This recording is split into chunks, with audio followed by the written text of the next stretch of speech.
나의 믿음 적으나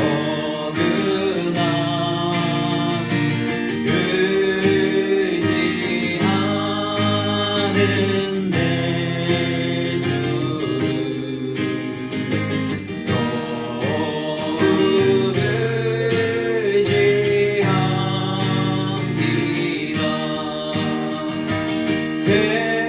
세월 지나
세상의 유혹 시험이 내게 몰려올 때에 나의 힘으로 그것들 모두 이길 수 없네. 거대한 폭풍 가운데 위축된 나의 영혼 어찌할 바를 몰라 헤매이고 있을 때 주를 찬양 손을 들고 찬양 전쟁은 나에게 속한 것 아니니 주를 찬양 손을 들고 찬양 전쟁은 하나님께 속한 것이니 거짓과 속임수로 가득 찬 세상에서 어디로 갈지 몰라 머뭇거리고 있네. 공중의 권세 잡은 자 지금도 우리들을 실패와 절망으로 넘어뜨리려 하네. 주를 찬양 손을 들고 찬양 전쟁은 나에게 속한 것 아니니 주를 찬양 손을 들고 찬양 전쟁은 하나님께 속한 것이니 주위를 둘러보면 아무도 없는 듯 믿음의 눈을 들면 보이는 분 계시네. 지금도 내 안에서 역사하고 계시는 사망과 어둠의 권세 물리치신 예수님 우리 다시 한번 불러봅니다. 주위를 둘러보면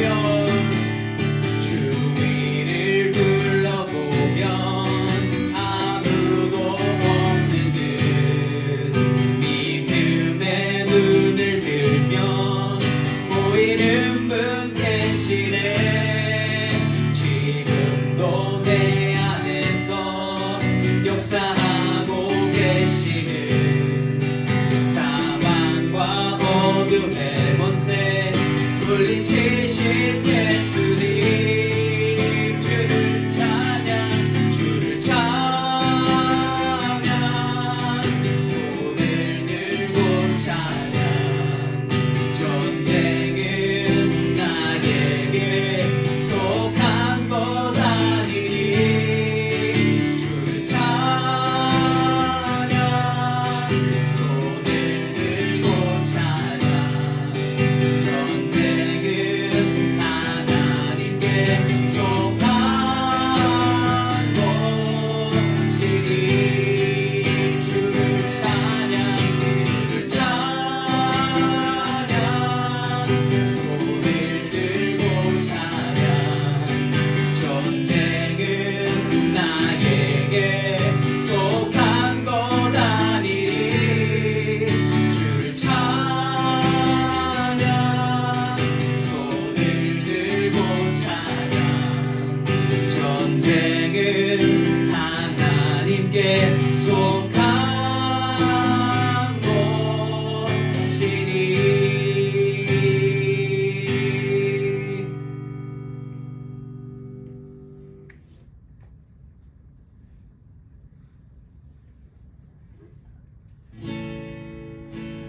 주님 곁으로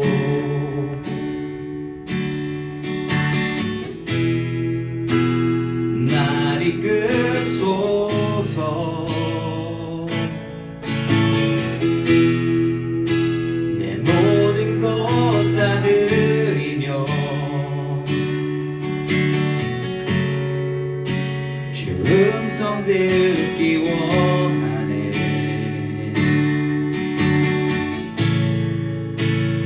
나의 참 소망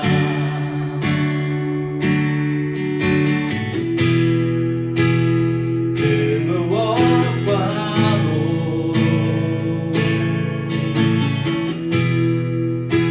바꿀 수 없는 그 사랑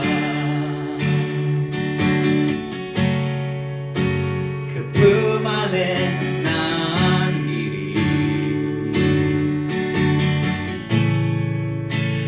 주님의 길로 인도하소서.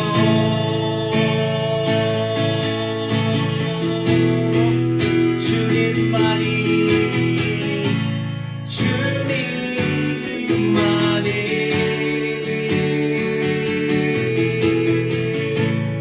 내 모든 것 되시니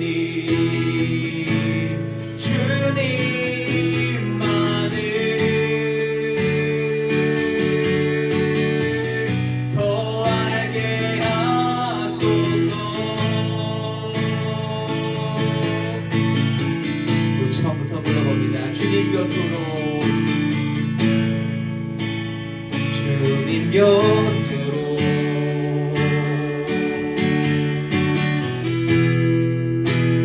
날 이끄소서.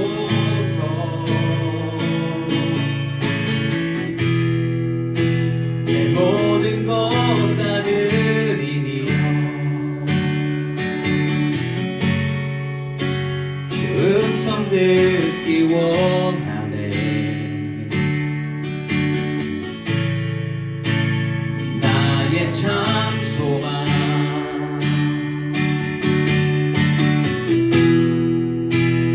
그 무엇과도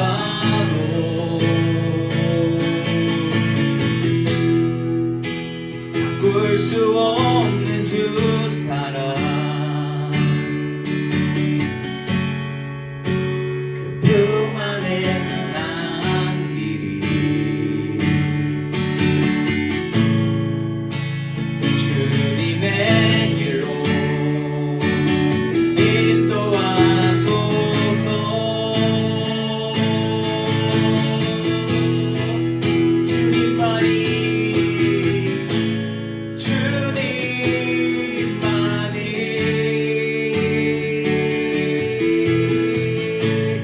내 모든 것 되시니 주님만을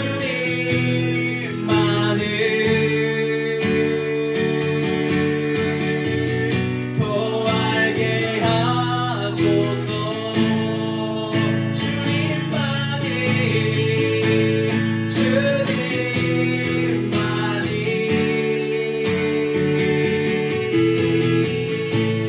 내 모든 것 되시니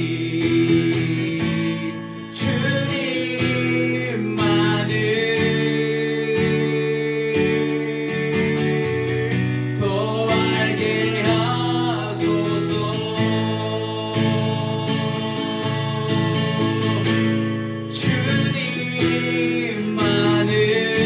주님만을 더 알게 하여 주시옵소서. 더 알게 하소서. 다시 한번 불러봅니다. 주님만을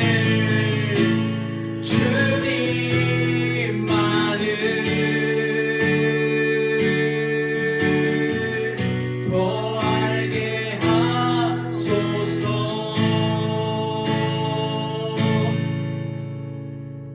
우리 입술에서 매일마다 하나님을 더 알기 원합니다. 더 깊이 만나기 원합니다 하는 그 고백이 고백되어지기를 간절히 바랍니다. 의지했던 모든 것 변해가고 억울한 마음은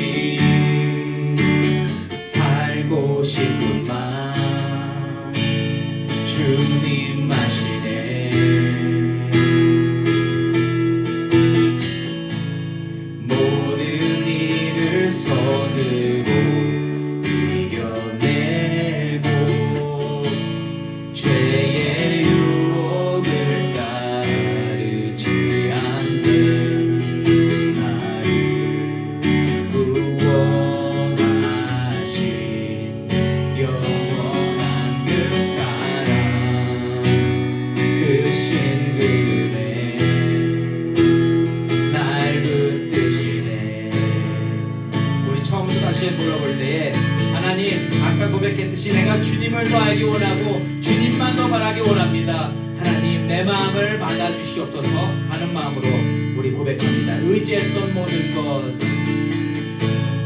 의지했던 모든 것 변해가고 억울한 마음은 커져가네. 부끄럼 없이 살고 싶은 마음 주님 아시네.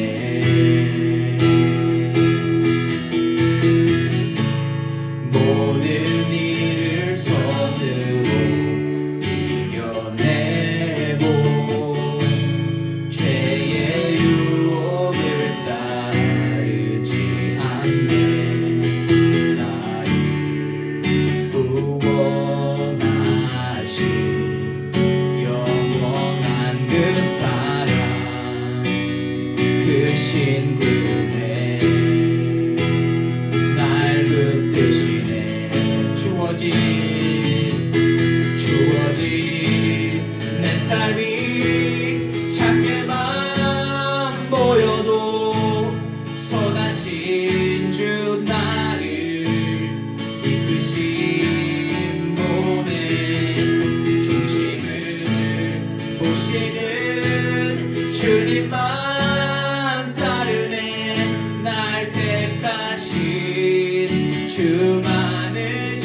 사랑과 은혜로 붙잡아 주시며 인도해 주시는 하나님 아버지, 우리의 마음이 연약하고 부족하여 하나님을 보지 못했던 죄, 이 시간 회개합니다. 아버지, 오늘 우리가 찬양으로 고백한 것과 같이 우리가 주님만 바라기를 소망합니다. 어느 곳에 있든지 주를 향하고 주만 바라보는 영혼이 되기를 소망합니다. 내가 하고 싶다고 그렇게 되어지는 것이 아니라 하나님 붙잡아 주실 때에 그러한 인생으로 살아갈 수 있는 줄 믿사오니 아버지, 오늘도 은혜와 믿음을 더하여 주시옵시고 이 시간 이 예배를 통하여서 하나님을 더욱더 붙잡을 수 있는 그러한 하나님의 자녀 될 수 있도록 하나님 인도하여 주시옵소서. 모든 것을 하나님께 맡기고 나아갑니다. 하나님 홀로 영광 받아 주시옵소서. 예수님의 이름으로 기도드립니다. 아멘. 사사기 4장 말씀, 우리 1절부터 11절까지의 말씀만 함께 먼저 교독하도록 하겠습니다. 1절부터 11절입니다. 에훗이 죽으니 이스라엘 자손이 또 여호와의 목전에 악을 행하매 여호와께서 하솔에서 통치하는 가나안 왕 야빈의 손에 그들을 가졌으니 그의 군대 장관은 아롯의 각고임에 거주하는 시스라요. 야빈 왕은 철병거 900대가 있어 20년 동안 이스라엘 자손을 심히 학대했으므로 이스라엘 자손이 여호와께 부르짖었더라. 그때 야빈의 아내 여선지자 드보라가 이스라엘에서 사사가 되었는데 그는 에브라임 산지 라마와 베델 사이 드보라의 종려나무 아래에 거주하였고 이스라엘 자손은 그에게 나아가 재판을 받았더라. 드보라가 사람을 보내어 아비노함의 아들 바락을 납달리 게데스에서 불러다가 그에게 이르되 이스라엘 하나님 여호와께서 이같이 명령하지 아니하셨느냐. 너는 납달리 자손과 솔로 자손 10,000명을 거느리고 다윗으로 가라. 내가 야빈의 군대장관 시스라와 그의 병거들과 그의 무리를 기손강으로 이끌어 내게 이르게 하고 그를 내 손에 넘겨주리라 하셨느니라. 바락이 그에게 이르되 만일 당신이 나와 함께 가면 내가 가려니와 만일 당신이 나와 함께 가지 아니하면 나도 가지 아니하리라 하니 이르되 내가 반드시 너와 함께 가리라. 그러나 내가 이번에 가는 길에서는 영광을 얻지 못하리니 이는 여호와께서 시스라를 여인의 손에 파실 것임이니라 하고 드보라가 일어나 바락과 함께 게데스로 가니라. 바락이 스므론과 납달리를 게데스로 부르니 10,000명이 그를 따라 올라가고 드보라도 그와 함께 올라가니라. 함께 읽습니다. 모세의 장인 호밥의 자손 중 겐 사람 헤벨이 자기 족속을 떠나 게데스에 가까운 사하나님 상수리 나무 곁에 이르러 장막을 쳤더라. 아멘. 제가 제목을 안 바꿨네요. 이건 지난주 제목입니다. 예. 오늘 제목은 하나님의 택정함을 입은 자, 하나님의 택정함을 받은 자의 제목으로 말씀을 나누기 원합니다. 이 세상에서 일어나는 그 모든 일은요, 지극히 개인적인 나의 작은 일상이든 혹은 세상이 집중하는 어마무시한 일이든 모든 일이 하나님 손 안에서 이루어집니다. 인간의 눈에 하나님이 보이든 안 보이든 인간의 기준에 그게 공평해 보이든 불공평해 보이든 모든 일은 하나님의 선하신 목적 안에서 이루어진다는 사실입니다. 자, 그런데 그 일들이 왜 일어날까요? 왜 일어날까요? 그 모든 선한 일들은 하나님께서 택정하신 영혼들 있잖아요. 하나님께서 정하신 영혼들에게 살 길을 내어주시는 일이 되어주고 그렇게 하나님으로 살아가야 하는 인생을 깨닫게 해주는 일들이 바로 그 모든 일들이라는 겁니다. 그냥 일어나지 않습니다. 하나님과 관련이 됐고 하나님이 택정하신 자들과 관련이 있는 일이다. 그래서요, 성경 말씀 안에 있는 모든 내용은 하나님께 택정받은 영혼들이 보면 알아들을 수 있는, 이해할 수 있는 내용들이고 그 내용들을 통해서 하나님을 더 알고 하나님으로 살아갈 수밖에 없는 그러한 말씀들이라는 거죠. 그래서 그 하나님을 알고 하나님을 따라가기에 전혀 부족함이 없는 것이 이 성경 말씀인 줄 믿습니다. 그런데 중요한 건 뭐다? 하나님 택정하신 영혼들만 알아들을 수 있다는 겁니다. 오늘 말씀을 통해서도 세상 모든 일과 내 개인의 모든 일을 주관하시는 하나님을 찾으면서 택정받은 저와 여러분이 오늘도 나에게 살 길을 보여주시는 그 하나님의 뜻을 찾으시고 그러함으로 말미암아 하나님을 더 찬양하게 되는 저와 여러분이시기를 예수 이름으로 축원합니다. 자, 하나님의 일하심은요 의외로 일상 속에서 잘 안 보입니다. 일상을 살고 있으면 하나님이 일하시나 안 하시나 잘 모른다는 거죠. 그래서 하나님은 일상을 흐트러 놓으심으로써 하나님의 일하심이 잘 보이도록 해주신다는 거죠. 1절부터 3절까지입니다.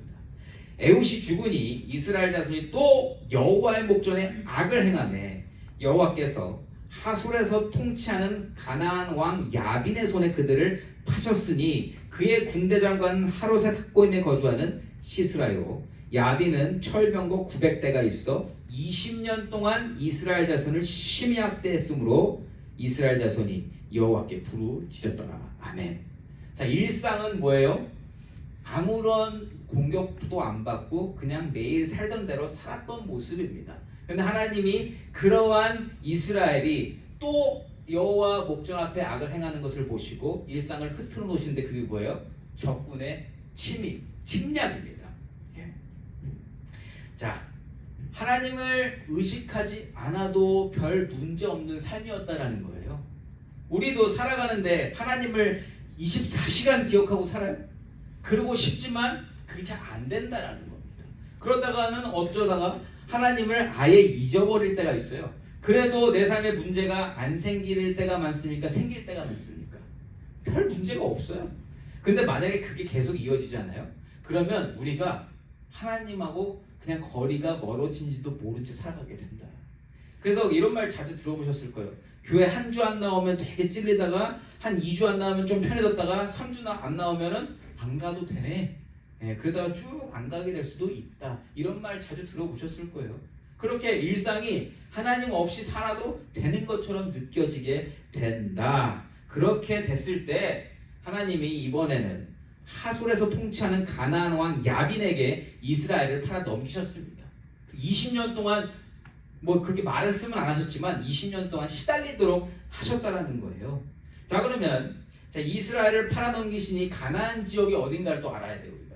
지난주에는 우리가 중간 여리고 쪽 그 여리고 성을 침략해서 중간 요단 동편에 다 망가진 걸 보셨었죠. 오늘은 어디냐? 바로 위쪽입니다.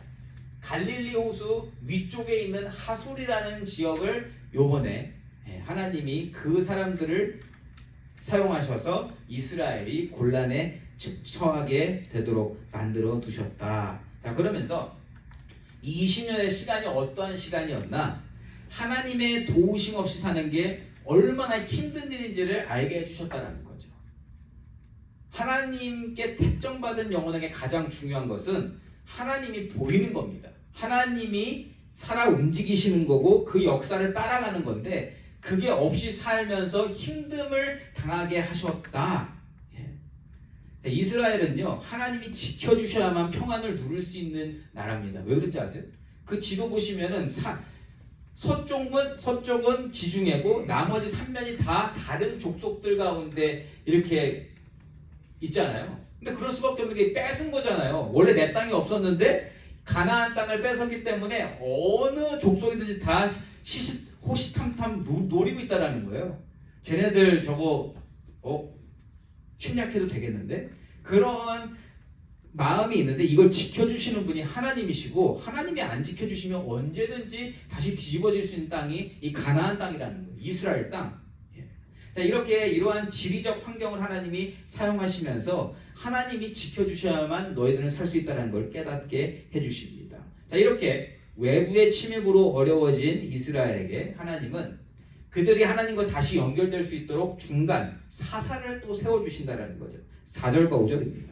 그때에 라피도세 아내 여선지자 드보라가 이스라엘의 사사가 되었는데 그는 에브라임 산지 라마와 베델 사이 드보라의 종려나무 아래에 거주하였고 이스라엘 자손은 그에게 나가 재판을 받더라. 아멘.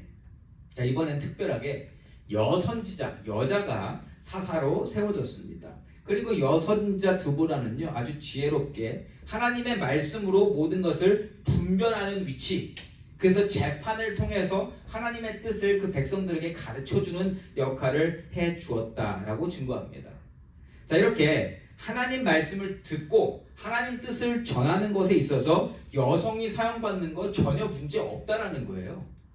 단지 여성은 그냥 외면하는 그러한 존재였고 사람들이 신경 안 쓰는 무시당하는 존재였기 때문에 안 될 것 같지만 그렇지 않았다. 하나님이 제사장들을 다 남자로 세우셨지만 이렇게 하나님이 사용하시려면 얼마든지 사용할 수 있다라는 겁니다. 예. 오히려 여성의 위치를 통해서 사람들의 선입견을 부숴주시고 계시는 거예요. 이스라엘 전체에게 지금. 야, 너희들 말 안 듣는데 내 말 들으면 누구든 내가 사용할 수 있어. 이걸 하나님이 보여주시고 계시다라는 거죠. 하나님은 어떤 신분의 사람이든지 어떤 환경 속에 있는 사람이든지 귀하게 들어 사용하실 수 있고 그렇게 그 사람을 통해서 하나님을 드러내 주시는 분인 줄 믿습니다. 중요한 건 하나님이 드러나는 거예요. 자, 이렇게 사사로 임명된 드보라에게 하나님을 확실하게 드러내실 일을 선포하게 하십니다. 6절과 7절이에요. 드보라가 사람을 보내어 아비노함의 아들 바락을 납달리 게데스에서 불러다가 그에게 이르되 이스라엘 하나님 여호와께서 이같이 명령하지 아니하셨느냐? 너는 납달리 자손과 스불론 자손 10,000명을 거느리고 다볼산으로 가라. 내가 야빈의 군대장관 시스라와 그의 병거들과 그의 무리를 기손강으로 이끌어 내게 이르게 하고 그를 내 손에 넘겨주리라 하셨느니라. 아멘. 자, 하나님께서 준비케 하신 일은 아주 간단한 일입니다. 뭐예요? 바락이라는 사람을 임명하시고 그가 납달리, 그러니까 지금 그 하솔 지역이 납달리 지역이거든요. 그쪽에 있는 사람들 그리고 그 옆에 있는 스불론 자손 10,000명을 모아서 다볼산으로 가면 되는 겁니다.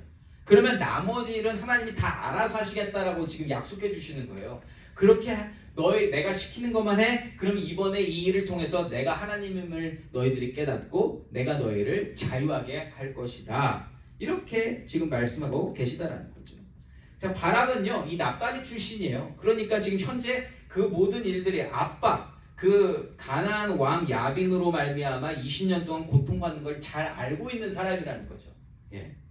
자, 그런데 하나님에 대한 믿음이 있었다면 정말 모든 것을 하나님께 맡기고 신뢰하는 사람이었다면 바로 순종하고 나갔을 건데 드보라가 같이 가지 않으면 자기는 못 가겠다고 안 가겠다고 이야기를 합니다. 8절과 9절입니다. 바락이 그에게 이르되 만일 당신이 나와 함께 가면 내가 가려니와 만일 당신이 나와 함께 가지 아니하면 나도 가지 아니하겠노라 하니 이르되 내가 반드시 너와 함께 가리라. 그러나 내가 이번에 가는 길에서는 영광을 얻지 못하리니 이는 여호와께서 시스라를 여인의 손에 파실 것임이니라 하고 드보라가 일어나 바락과 함께 게데스로 가니라. 아멘. 자, 여기서 오늘 우리가 발견할 수 있는 중요한 하나님의 섭리가 있습니다. 뭐냐면 사람이 하나님이 명하신 그 사람이 얼마만큼 믿음이 있는지 없는지는 하나님의 일이 되어지는 것과 별개의 문제라는 겁니다. 자, 하나님이 행하신다고 하신 것은 무슨 일이 일어나도 사람이 다 배반하고 아무도 말 안 들어도 다 되어지는 줄 믿습니다. 이게 디폴트예요. 하나님이 말씀하신 것은요, 사람이 하든 안 하든 상관없이 다 이루어지는 줄 믿습니다. 그래서 오늘 바락이 믿음으로 100% 하든 안 하든 별로 중요하지 않다는 거예요. 바락은 자기 믿음만큼만 하면 되고 하나님은 그 모든 상황 속에서 어떻게든지 이 모든 것을 다 가능케 하시는 줄 믿습니다. 그게 전지전능하신 하나님을 믿는 것에 대한 베너핏이에요, 여러분. 그걸 나한테 적용시켜 보면 내가 믿음이 출중하든 출중하지 않던 하나님의 일은 되어지는 줄 믿습니다. 우리가 트루스 교회로 모여서 믿음 생활을 하고 있는데 우리 믿음이 적고 낮음을 떠나서 하나님이 그냥 교회를 사용하시면 이 교회를 하나님께서 사용하실 줄 믿습니다. 그 믿음이 있으면 우리가 걱정 안 해도 된다. 내가 뭐 잘못한 것 같아서 안 되고 이런 걱정 안 해도 된다는 겁니다. 그 사람의 믿음이 있고 없고도 누가 정하시는 거다? 하나님이 정하시는 거예요. 내 믿음을 내가 키우는 게 아니라요. 나의 믿음은 하나님이 주시는 만큼 내가 가질 수 있는 거다라는 겁니다. 자, 어쨌든 이렇게 믿음만큼만 사용되어지는 거고요. 하나님께서는 이 세상 누구든 무엇이든 사용하시면서 하나님의 능력으로 일을 다 마무리하신다라는 거예요. 이게 굉장히 중요합니다, 오늘. 자, 그래서 이렇게 모든 준비가 맞춰지고요. 하나님께서 명령하신 일이 시행이 됩니다. 자, 10절하고 12절을 읽어보겠습니다. 바락이 스불론과 납달리를 게데스로 부르니 10,000명이 그를 따라 올라가고 드보라도 그와 함께 올라가니라. 11절 건너뛰고 12절에 아비노함의 아들 바락이 다볼산에 오른 것을 사람들이 시스라에게 알리매. 아멘. 자, 10절에서 12절 올 때 부드럽죠, 되게 문맥이 이어지죠. 이렇게 읽어야 문맥이 이어집니다. 드보라가 함께 바락하고 움직였고요. 하나님께서 말씀하셨듯이 10,000명이 모아졌다. 그러니까 하나님의 뜻이 확인되어지는 것하고, 그리고 나서 이 문맥상 이어지는 이야기는, 자, 그 모습을, 다볼산으로 올라가는 모습을 그 시스라 군대장관이 듣고서는 그들도 움직였다. 이렇게 해야지 부드럽게 연결이 되는 말이에요. 근데 11절에 굉장히 생뚱맞는 거 아세요? 11절이 왜 여기 들어가 있는지는 우리가 찾아봐야 되는데, 11절 제가 한번 읽어볼게요. 모세의 장인 호밥의 자손 중 겐사람 헤벨이 자기 족속을 떠나 게데스에 가까운 사하나님 상수리 나무 곁에 이르러 장막을 쳤더라. 아멘. 이거 중간에 넣어서 읽으시면 말이 좀 이상합니다. 아니, 도대체 왜 갑자기 이 사람들 이야기가 나오는 거야? 이렇게 하게 된다라는 거죠. 근데 하나님이 일부러 넣어놓으셨어요, 이거를. 일부러. 이게 뒷부분하고 이어지면서 이 모든 일을 하나님이 주관하시고 계시다라는 것을 이렇게 드러내시거든요. 모든 일이 하나님의 택정하신 사람들을 위해서 되어진다라는 것을 드러내시기 위해서 이 11절을 일부러 여기다 갖다 놓으셨습니다. 자, 그러면 지금 하나님이 드보라와 바락을 통해서 시키신 일, 되어지는 일 지금 잠깐 셋어사이드 하고, 자, 11절을 잠깐 보시면 여기서 등장하는 사람이 누구예요? 모세의 장인 호밥의 자손. 이걸 우리가 생각해 봐야 됩니다. 자, 그런데 여기서 잠깐 이거를 성경을 좀 아시는 분들은 헷갈릴 수 있어요. 왜 그랬냐면 모세의 장인 이름이 분명 이드로라고 우리가 알고 있습니다. 이드로. 그런데 호밥이라고 나오잖아요, 오늘. 근데 호밥은 누구냐? 이드로의 아들이에요. 그러니까 모세의 처남이 된단 말이에요. 그래서 지금 이 상황에서 이게 헷갈릴 수 있는데, 어떤 주석 연구가들이 어떻게 얘기하냐면 히브리식으로 처남과 장인이 같은 단어를 쓴다고 합니다. 호텐이라는 같은 단어를 사용해서 나중에 번역을 하면서 이게 잘못 이렇게 오역이 된 게 아닌가, 성경이 잘못됐다라는 게 아니라 번역이 잘못됐을 수 있다. 그런데 중요한 건 뭐냐면 이게 호밥이든 이드로든 그거보다는 이게 지금 누구 자손이에요? 모세와 결혼한 그 이드로 가정이라는 건 똑같잖아요. 그 자손인 것을 우리가 알아야 됩니다. 자, 그래서 원래 이 이드로는 어디 사람이었어요? 미디안 사람입니다. 근데 미디안 사람이 이 모세와 혼인 관계를 통해서 이 미디안 사람들이 이스라엘 사람들로 호적이 바뀌어요. 그러니까 이스라엘 사람이라는 것을 지금 알려주려고 한다라는 거예요. 모세와 결혼한 그 모세 그 처가댁은 다 이스라엘로 편성됐다라는 겁니다. 그들은 이스라엘 백성. 자, 그런데 그들이 지금 어땠다고요? 11절에 그들이 11절에 뭐라고 써 있어요? 어디 갔어? 그들이 헤벨이 자기 족속을 떠나서 게데스에 가까운 사하나님 상수리 나무 곁에 이르러 장막을 쳤답니다. 이게 무슨 얘기냐면 이스라엘 무리 안에서 이탈한 거예요. 나 여기 안 살아.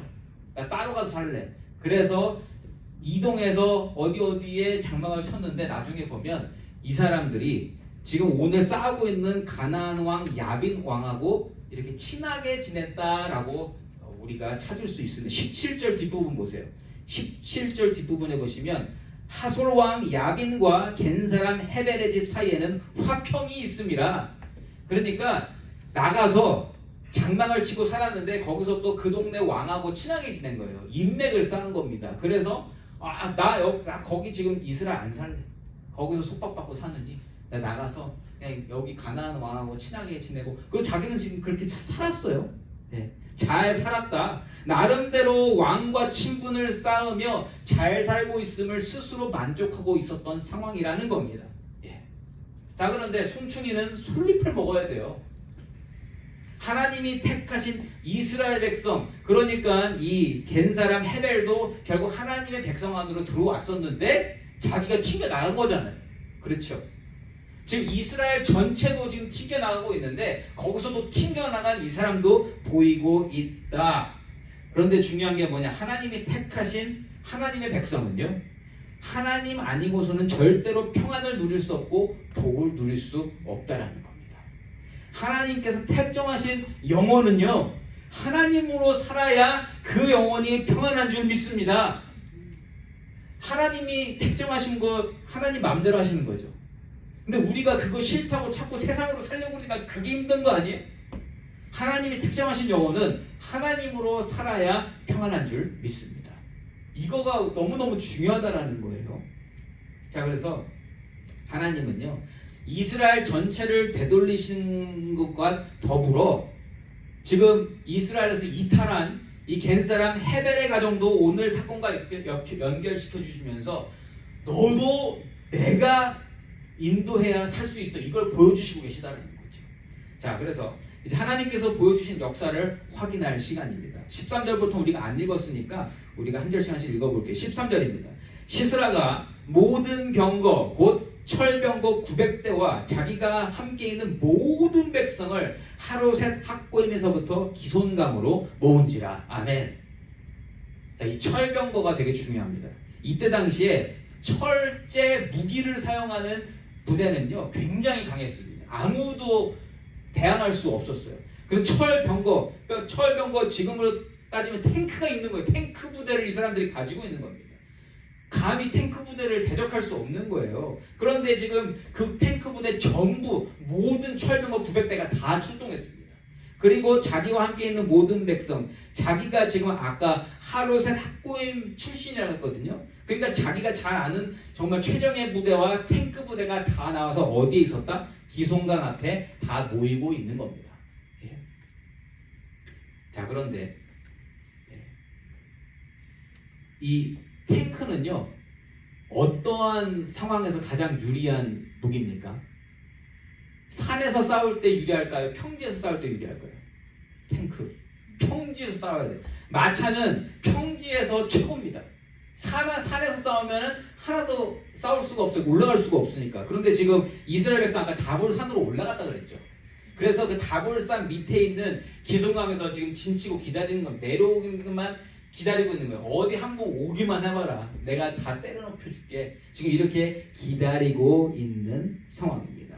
자, 그렇다면 지금 다볼산으로 올라간 이스라엘은 내려가면 돼요, 안 돼요? 전술상 내려가면 끝나는 겁니다. 지금 그 동네에서, 그러니까 그들의 세상에서 가장 센 부대가 밑에서 기다리고 있다면 내려가면 안 되는 거예요. 그때 하나님이 뭐라고 하시냐면 내려가라고 하십니다. 하나님의 음성이 들리는 거예요. 14절과 15절입니다. 드보라가 바락에게 이르되 일어나라, 이는 여호와께서 시스라를 내 손에 넘겨주신 날이라. 여호와께서 너의 앞서 나가지 아니하시느냐 하는지라. 이에 바락이 10,000명을 거느리고 다볼산에서 내려가니 여호와께서 바락 앞에서 시스라와 그의 모든 병거와 그의 온 군대를 칼날로 혼란에 빠지게 하심에 시스라가 병거에서 내려 걸어서 도망한지라. 아멘.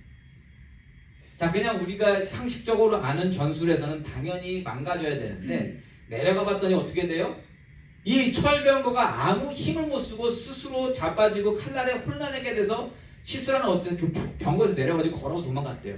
자, 이러한 상황이 만들어졌습니다. 그래서 하나님께서 승리케 하셨다. 15절 첫 부분에서 증거하듯이 여호와께서 이 모든 역사를 이루어 주셨다. 아멘이죠. 자, 그런데 좀 궁금하지 않으세요? 어떤 디테일이 숨어 있을까 여기에? 하나님이 그냥 어떻게 뭐 눈에 뭘 막으셨나 잘 모르겠는데 우리가 여기서 알 수 있는 것들을 다 끄집어내면 충분히 이해가 될 수 있습니다. 자, 아까 철병거 부대가 있던 곳이 어디라 그랬어요? 기손강이라는 데입니다. 기손강. 기손강은요, 건기에는요 비가 전혀 오지 않아서 메마른 강이었어요. 제가 LA에 있을 때 산타클라리타 리버라는 게 있었는데 거기에 평소에 물이 하나도 없습니다. 강이라고 그래서 다리까지 만들어놨는데 평소에 물이 하나도 없어서 사람들이 그냥 지나가고 운동하는 데가 그런 데예요. 그런데 비가 갑자기 쏟아지면 거기에 물이 확 쏠릴 때가 있습니다. 그리고 우리가 뭐 유타나 아리조나나 그런 어떤 메마른 그 사막지대 있잖아요. 거기에 플래시 플러드라고 들어보셨죠? 지난 언제요? 6월 달인가 텍사스에서 홍수 나서 크리스천 캠프 한번 휩쓸고 나서 그 많은 우리 어린 아이들이 그렇게 생명을 잃었던 때가 있습니다. 그때 그 사고가 왜 났냐면 그 캠프가 존재하는 지역이 몇십 년 동안 비가 안 왔대요. 몇십 년 동안 그렇게 물이 불어난 적도 없고 물이 있었던 적이 없던 곳이라서 거기에 몇십 년 전에 캠프를 만들어 놨던 거예요. 그런데 이상기후인지 뭔지 집중호우가 내리면서 거기가 플래시 플러드를 다 쓸려버린 겁니다. 오늘 기송강에서 그러한 일이 일어난 거예요. 아무도 거기에 비가 와서 물이 쓸고 갈 거라고 상상을 못했던 지역. 여러분 시스라가요. 그 납달리 사람이고 그 기송강을 잘 아는 사람이에요. 그러면 이 사람이 그게 거기에 물이 온다라는 거를 우기에는 물이 온다라는 걸 알기 때문에 안 가지만 건기에는 안 온다라는 걸 알기 때문에 간 거란 말이에요. 그런데 거기서 갑자기 하나님이 비를 내리심으로 말미암아 그 사람들을 다 쓸어버렸다. 오늘 내용에서 나오지 않지만 5장 21절에 가시면 물로 적군들을 표류하게 했다라는 표현이 나옵니다. 그리고 기손강이라는 그 지역적 특징이 연구하는 사람들을 통해서 그런 일이 있었다라는 것을 이렇게 우리가 알 수 있어요. 그래서 오늘 하나님이 물을 내리심으로 말미암아 이스라엘 백성들은 싸움 전혀 안 하고요. 그냥 그 눈앞에서 그 적군들이 다 쓸려져 내려가는, 특별히 그 당시 최고 부대로 여겨졌던 900명의 철병거가 완전히 싸그리 무너졌습니다. 그리고 시스라는 어떻게 됐다? 자, 그 건조한 땅인데 물 오면 어떻게 돼요? 땅이 진흙탕이 되죠. 그러면 철병거가 절대 못 움직여요. 진흙탕이 빠져가지고 걸어서 지금 도망가야 되는 상황이다라는 것을 아까 우리가 13절에서 읽은 겁니다. 15절에서. 예. 자, 그래서 이렇게 되면서 하나님의 역사하심이 드러나는데, 하나님의 역사하심은 항상 인간의 지혜와 인간의 통계와 인간의 지식을 뛰어넘으면서 하나님이심을 드러내신다는 거예요. 그러니까 오늘의 상황은 사람으로서는 전혀 예상치도 못했고 기대할 수도 없고 만들어낼 수도 없는 그러한 일이었다. 누가 봐도 하나님이 하셨다고 인정할 수밖에 없는 그러한 방법으로 오늘 전쟁이 승리를 거두게 됐다는 거죠. 16절과 17절 말씀입니다. 바락이 그의 병거들과 군대를 추격하여 하롯의 학고임에 이르니 시스라의 온 군대가 다 한 앞에 엎드려졌고 한 사람도 남은 자가 없었더라. 시스라가 걸어서 도망하여 겐 사람 헤벨의 아내 야엘의 장막에 이르렀으니 이는 하솔 왕 야빈과 겐 사람 헤벨의 집 사이에는 화평이 있음이라. 아멘. 자, 전쟁은 그렇게 끝났고요. 시스라로 이제 이 포커스가 딱 모여지는데, 시스라는 어쨌든 다 죽었는데 자기만 살았어요. 자, 그러면 아무리 뭐 군대 장관이고 용감했어도 지금 그러한 패배 가운데 다 죽었으면 지금 많이 쫄릴 것 같지 않으세요? 쫄리는데 어떻게 됐다? 간신히 그 사람들이 이렇게 생각했을 거예요. 나 살았다. 그래도 왕이 친한 사람이 여기 옆에 있어가지고 내가 이 사람한테 가서 그럼 좀 부탁 좀 할 수 있겠네. 지금 막막했는데 살 길이 찾아진 거예요. 이 사람한테는. 예. 겐 사람 헤벨의 집이 자기 왕하고 화평한 걸 알았기 때문에 이게 너무 반가운 소식인 거예요. 예. 정말 시스라 스스로 난 진짜 운이 좋네. 다 죽었는데 나만 살았네. 이렇게 생각했을 겁니다. 자, 그래서 이렇게 그쪽으로 가서 만난 사람이 누구냐면 그 겐 사람 헤벨의 아내 야엘이라는 여자예요. 예. 여인의 도움으로 이제 목숨을 건지게 됩니다. 18절과 19절입니다.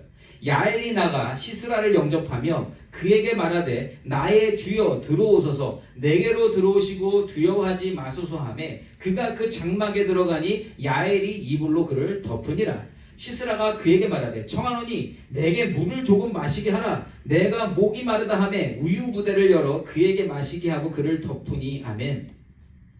어쨌든 아무리 지금 뭐 화평한 집안이라고 해도 자기 지금 신세가 그러니까 굉장히 경계했을 거거든요. 근데 어쨌든 나한테 이제 갔는데 먼저 두려워하지 말라고 그러고 굉장히 친절하게 해주고 물 달라고 그랬더니 귀하디귀한테 우유까지 주면서 이불을 덮어줍니다. 지금 마음이 쫄렸었는데 나를 도와주는 사람을 만나니까 마음이 어떻게 얼마나 좋았겠어요. 이러한 생각을 했을 겁니다. 자, 그래서 이렇게 필요한 것까지 얻고 이제 숨을 곳까지 찾게 되면서 이제 시스라는요 또 이제 지혜를 발휘해요. 보험을 하나 들어놓는 거예요. 보험이 뭐냐면 이때 당시에 장막, 아까 이제 갠 사람 헤벨이 장막을 쳤다 그랬거든요. 그러니까 집을 짓고 산 게 아니라 장막, 움직이는 그런 장막을 짓고 살았는데 장막에는요 남자가 있는 쪽, 여자가 있는 쪽에 이게 구분되어졌었어요. 그래서 지금 여인의 지금 장막으로 들어왔거든요. 그래서 다른 사람에게 나 여기 있다고 하지 마 라고 하면서 여자가 거하는 장막에 숨었다라는 거예요. 그런데 지금 여기로 쫓아오는 사람들이 누구예요? 이스라엘 사람들이잖아요. 이스라엘 사람들은 그 사람들 당연히 남자 쪽에만 가서 찾을 거란 말이에요. 만약에 이쪽으로 오면. 그러니까 보험 들어놓은 거죠. 나 없다고 해줘. 그리고 난 여기서 쉴게. 그러니까 자기 생각에는 이제 살았다. 내가 정말 똑똑해. 내가 이러한 머리를 가지고 있으니 내가 그래도 앞으로 잘 살겠지. 지금 자기 지혜와 모든 걸 다 쥐어짜내가지고 보험까지 드러놓은 상황입니다. 20절 보시면 이렇게 하죠. 그가 또 이르되 장막문에 섰다가 만일 사람이 와서 내게 묻기를 여기 어떤 사람이 있느냐 하거든 너는 없다 하라 하고 됐어 이제 난 이제 편히 자면 돼. 이렇게 생각을 하게 됩니다. 이 정도면 나는 이제 살아서 나가겠구나. 이제 시간만 좀 지나가면 나는 알아서 도망치면 되겠다라고 굳게 믿고 있었습니다. 자, 그런데 이 사람이 어떠한 죽음을 맞이하는가? 21절과 22절입니다. 그가 깊이 잠드니 헤벨의 아내 야엘이 장막 말뚝을 가지고 손에 방망이를 들고 그에게로 가만히 가서 말뚝을 그의 관자놀이에 박음에 말뚝이 꿰뚫고 땅에 박히니 그가 기절하여 죽으니라. 바락이 시스라를 추격할 때에 야엘이 나가서 그를 맞아 그에게 이르되 오라 네가 찾는 그 사람을 내가 내게 보이리라 하매 바락이 그에게 들어가 보니 시스라가 엎드려 죽었고 말뚝이 그의 관자놀이에 박혔더라. 아멘. 좀 잔인하지만 그냥 깊이 잠들었다잖아요. 그 상황은 뭐예요? 굳게 믿은 거예요. 나는 이제 문제 없어라고 그러고 잤는데 자는 사이에 관자놀이에 말뚝이 박혀서 죽게 됐습니다. 시스라가 이걸 예상이나 했을까요? 시스라 입장에서 나는 지금 너무 똑똑해. 지금 막 모든 걸 다 해놨어요. 그런데 그 여자가 믿는 도끼였던 그 여자가 발등을 찍어버린 겁니다. 여자가 그럴 거라고 상상을 했겠어요? 여인은 되게 연약한 존재고 여자는 나 신용 들어주고 나 필요한 거 공급해주고 내가 한마디 하면 너 나 없다고 그래 그러면 알겠습니다 하고 그럴 사람이었는데 오늘 이 여인이 시스라를 죽이는 손이 도구가 되어졌다. 내가 세운 계획이 믿는 도끼였고요. 내가 믿은 사람이 믿은 도끼였습니다. 그 믿은 도끼에 완전히 발등 찍혀서 죽게 됐습니다. 이러한 모습 우리 삶 속에서도 많이 경험하지 않나요? 믿는 도끼에 발등 찍혀서 다치거나 죽거나 손해보는 경우 우리가 얼마나 많이 보고 경험하느냐는 거예요. 이게 왜 그래요? 내가 분명히 정말 이만큼의 틈새도 없이 완벽하게 계획을 세워놨는데 항상 사고는 다른 데서 터진다. 아무리 완벽하게 했어도 사고는 분명히 날 수 있다. 머리 굴리고 계산하고 내가 생각하는 가장 안전하고 좋은 길을 선택했어도 하나님 주시는 길이 아니라면 여러분 모든 일의 결과는 어디예요? 죽음이에요. 다 아는데도 그렇게 하고 있다라는 겁니다. 아무리 길을 쏘고 살아보려고 해도 안 죽는 사람 없다라는 겁니다. 자, 그러는 와중에 이런 모든 일이 일어나는 가운데 하나님께 죄악을 행했고 마음대로 살았던 이스라엘은 어떠한 결말을 맺게 되는가? 23절과 24절 말씀입니다. 이와 같이 이날에 하나님이 가나안 왕 야빈을 이스라엘 자손 앞에 굴복하게 하신지라. 이스라엘 자손의 손이 가나안 왕 야빈을 점점 더 눌러서 마침내 가나안 왕 야빈을 진멸하였더라. 아멘. 자, 여기까지 오늘 본문 말씀을 다 봤습니다. 저는 이거 딱 한 가지 보고 싶은 거예요. 뭐냐면, 자, 오늘 말씀에서 이스라엘이 오늘 이렇게 20년 동안의 압박 속에서 풀려나서 자유함을 얻기 위해서 한 게 뭐가 있어요? 이스라엘이 한 게 뭐가 있어요 오늘?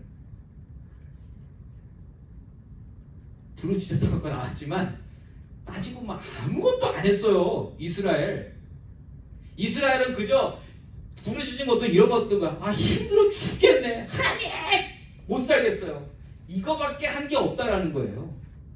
아무것도 안 했습니다. 이스라엘 본토에 있는 자들과 이스라엘을 떠나서 다른 왕과 지낸 겐 사람 헤벨의 가정, 오늘의 승리와 오늘의 안위와 오늘의 회복을 얻기 위해서 행한 것이 단 한 가지도 없었다라는 겁니다. 이게 가장 중요한 겁니다. 아무것도 안 했어요. 그들이 행한 건 뭐예요? 하나님이 움직이실 때 그냥 그거 보고 하나님이시구나 하고 깨달을 것밖에는 없다라는 겁니다.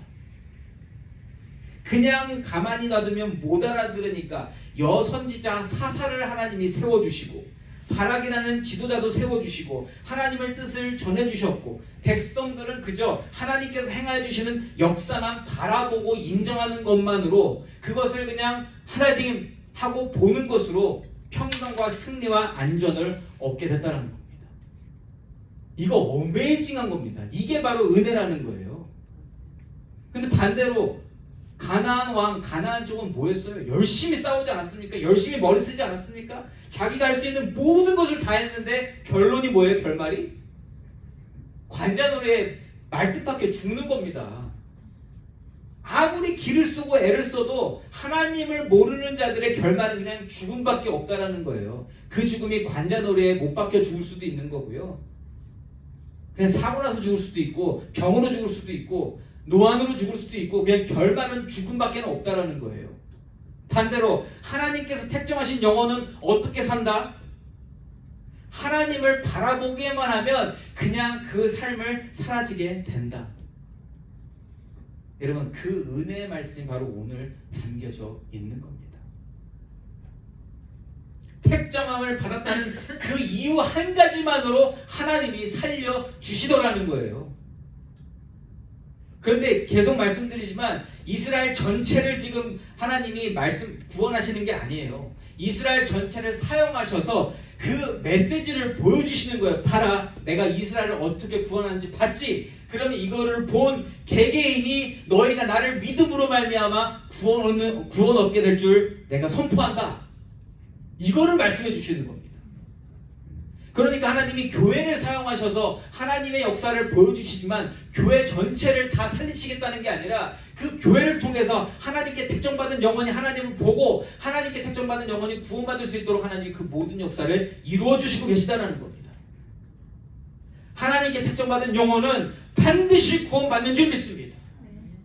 그 택정받은 영혼의 믿음이 아무리 작아도 하나님이 그 믿음 주셔서 반드시 구원시키실 줄 믿습니다. 이게 오늘 핵심 포인트예요. 하나님이 구원하시기로 작정한 이스라엘은 그들의 믿음이 어떠하든지 하나님이 그 믿음을 억지로 쳐내겨서라도 그 영혼 구원하실 줄 믿습니다. 구원하시잖아요. 오늘 아무것도 안 했는데 택정함을 입은 자가 어떻게 살아야 되는가? 너무 단순하다라는 거예요. 하나님께서 들려주시는 말씀을 계속 듣고 계속 읽고 계속 먹으며 하나님께서 원하시는 모습을 취하고 살면 된다. 그게 뭐예요? 하나님을 인식하고요, 하나님을 인정하고요, 하나님을 붙들고 사는 겁니다. 그것만 있으면 하나님은 너무너무 기쁘시겠다라는 거예요. 하나님 원하시는 거 별거 없다. 하나님 회복시켜주신 모습대로 살면 되는 줄 믿습니다. 그런데 하나님 택하여 주시지 않으시면 어떻게 해도 그거 가까이조차도 갈 수가 없다라는 거예요.